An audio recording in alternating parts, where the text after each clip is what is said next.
Hey everyone, this is Lloyd from Bumstead Bicycles here with another video for you. Today's topic would be your e-bike as transportation. So we've been doing this for quite a while now, and I'm getting quite a few customers here. I'm in Southern California. Cost of a car, maintaining it, insurance is just astronomical. And I'm finding more and more people using their e-bikes as sometimes their sole transportation, but a lot of times as a primary form of transportation. Some aspects you got to look at if you're looking to buy an e-bike or you have an e-bike. And one of the aspects we're finding is that you got the whole thing of range. How far can I go? You may need to use public transportation to gap that, whether it's a bus, a train. Here we have it's called Metrolink, so it's a train. On the train, it does have certain cars that will carry bikes. But one of the aspects of this is that I see a lot of e-bikes, and we work on a lot of them. We're gonna scan over here that have the fatter tires. Very, very popular. My son, who does a lot of e-bike transportation, loves to get on the bus and on the train, said that a lot of the buses now, you can put an e-bike on there, but the fat tires won't fit. Or they'll have a weight limit that the bigger fat tire bikes exceed those weight limits.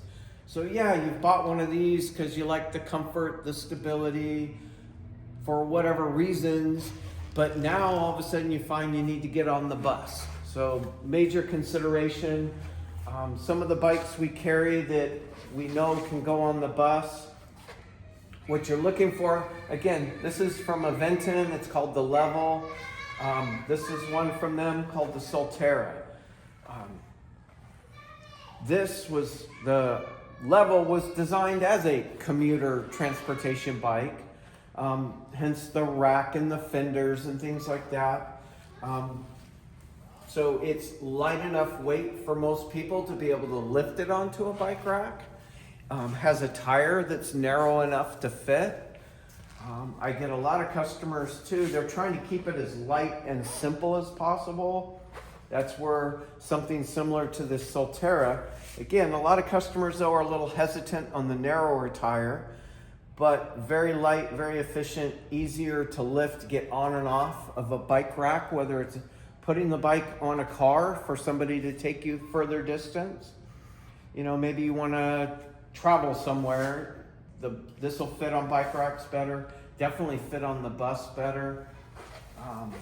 Again, another really popular, especially younger crowd, are the e-bikes like this that to me look more motorcycle than they do bicycle, but sure not gonna fit on the bus.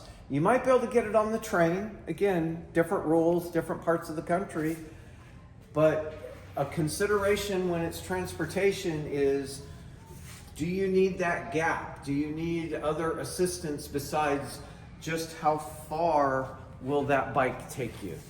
So again, looking for an e-bike, or maybe you're ready to buy your second one. You bought one of the inexpensive fat tire bikes.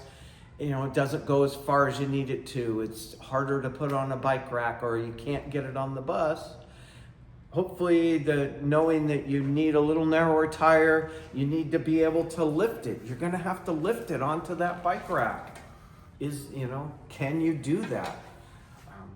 Lots of considerations there, but wanted to make the point that a lot of people are finding that their e-bike has become their main source of transportation, and if they need to go farther than the 15 or 20 or 30 miles that they're doing, that buses and trains are the way to go, and the bike needs to be able to be easily loaded and unloaded from those farms.